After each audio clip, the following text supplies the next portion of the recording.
Hello and welcome to my video today.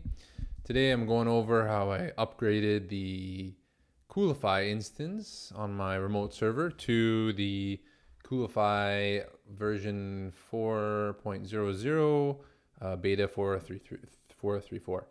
The last version I had was version 3 something something, and I noticed it was sort of a different version from a comment. Someone commented and said, hey, your Coolify looks different than mine. And then I noticed Buddy, his version was different. And it wasn't too big a deal, but when I tried to host a Postgres database, but make it public to a public URL and a public port, it didn't work. Couldn't get it working. Opened up the port on the firewall, and I just couldn't get it working. Just didn't see why. And I thought, okay, well maybe it needs to be this new version. But I just made it like internal. So if my production app was on the same server, I could just make the database on the same server internally. The only problem was I couldn't visualize it with a nice, yeah. So I have table plus, and this one is on my new one, so now it's working. And excuse me, I can go in here. There's not much in here because I'm just starting this, just a quick e-commerce little project. So I seeded the data, a little bit of data. You can go in here, you can edit it, and you can see the data in the database. Data table is a lot easier. So for the other one, I had to go in SSH into the server and use like Postgres CLI commands to see what's there, to change anything, add anything. Just a little more steps. And with a public database, you can just still have the password on your URL and just keep the environment variable secret, and it should be fine. And so that was big with a downside of having this older Coolify version. But I still hadn't upgraded it because I didn't really want to lose all the other containers I had on the old Coolify. But recently, this week, I was working on client project and working on deploying the project to the client server. So I got the login, and I was like, okay, I'll just install Coolify because I've done it before. And on the Coolify website, they have this one-line install, and I don't know what I did last time to get an older version, or when I did it was old, but it shouldn't be. I don't know what happened, so whatever. And on the new server, or the client server, it worked, and it said congratulations, everything's working. But then you have to open the ports. I think it has here. Let's see, cloud, self-hosting, somewhere here. And installation.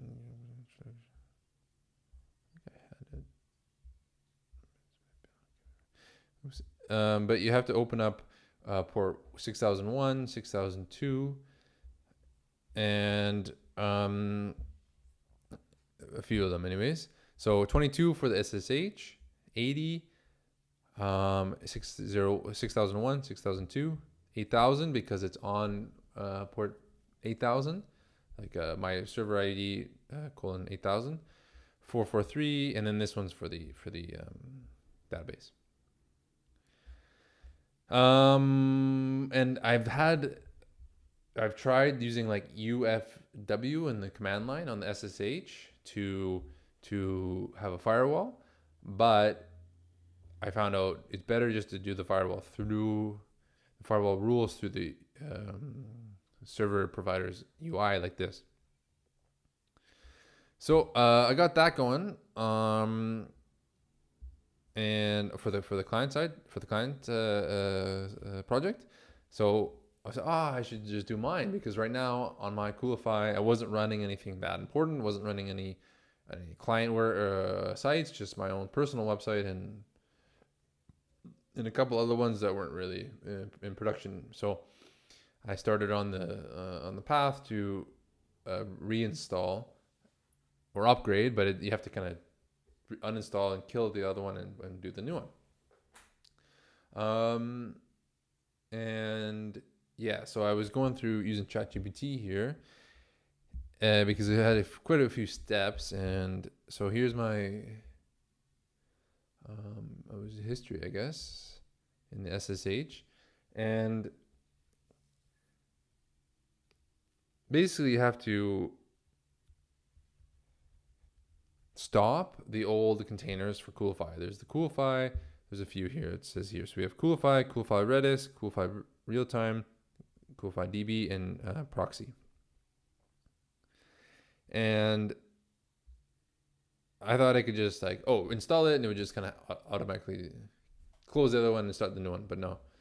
So I stopped all the containers. I gotta go into my wait, I can't see my command. Just go like this.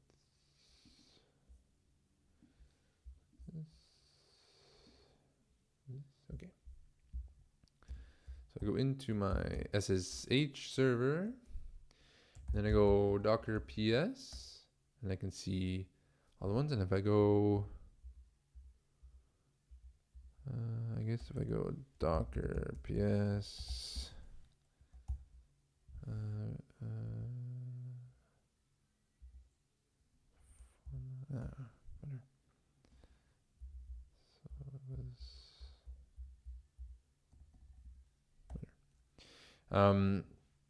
anyways, to get this style,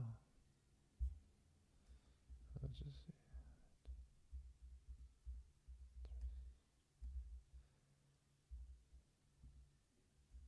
Anyways, I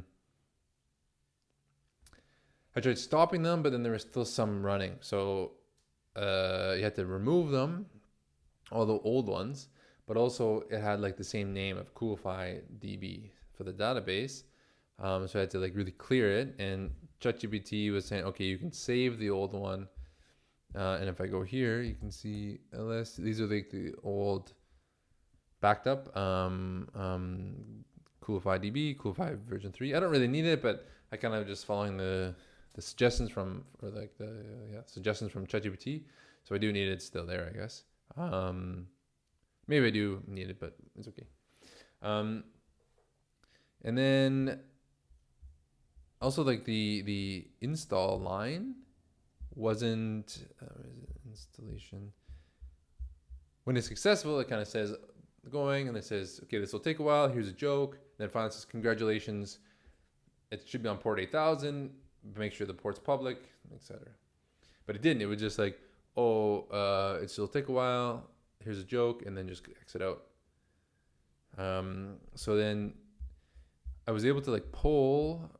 Where's the, let's search Docker poll.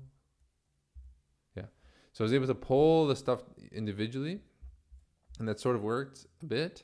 But then I found that I go here, and it should be in my history here. So this one's running. So there was this Trevik proxy that didn't have like an ID on, or it had an ID but didn't have a name or anything, and the version was kind of weird. And I found out I needed to not only stop it but remove it and then do the install, and I could install the new stuff. So you have to like stop the old containers, remove them, clear them of like the database and the proxy and all the containers that it needs, and then just run the install, and it'll like skip anything that it already has, and then do it. And then once the let's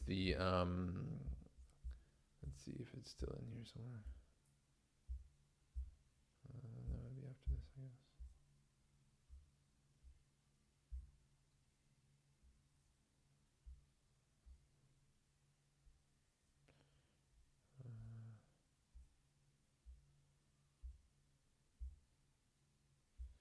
There you go. But once, then it'll say, as long as the ports are open, then it'll work, and I can go here and here. Yeah. So this is on port 8000 of the server, and I can add a project. I have my database here. Go to the database, and I have the internal URL, public URL, and that works all good. And then your sources, you can add your your GitHub and everything. And yeah, and like there's already see like a lot more settings and features that are in here versus the Coolify version 3. And but even just having the database be able to be public is just worth it enough, because then I can just use the table plus and visualize it, manipulate it, edit it right on that UI instead of doing it through the SSH, of course, and they don't have it in here. There's no visualization in the Coolify Docker. So yeah, so so it took a few steps to get the upgraded the Coolify version. Basically, have to delete everything, clear it, but make sure it's all cleared, make sure any caching is cleared, make sure the database is gone, and then reinstall it. And I was debating just like make a new server on my cloud service, but I said nah, I just persevere, get through it, and finally was able to with ChatGPT to troubleshoot through it and get it cleared. Like I said, the last one that wasn't working was this verse proxy. Remove it, Docker RM, and then the ID, and then I was able to reinstall everything with the regular command for Coolify. And yeah, and now I'll be set up for using Coolify version 4.0 beta.434 in the long term, and it'll provide more features and be worth it. Yeah, so that's about it. Thanks for watching. Consider subscribing, and until next time, bye for now.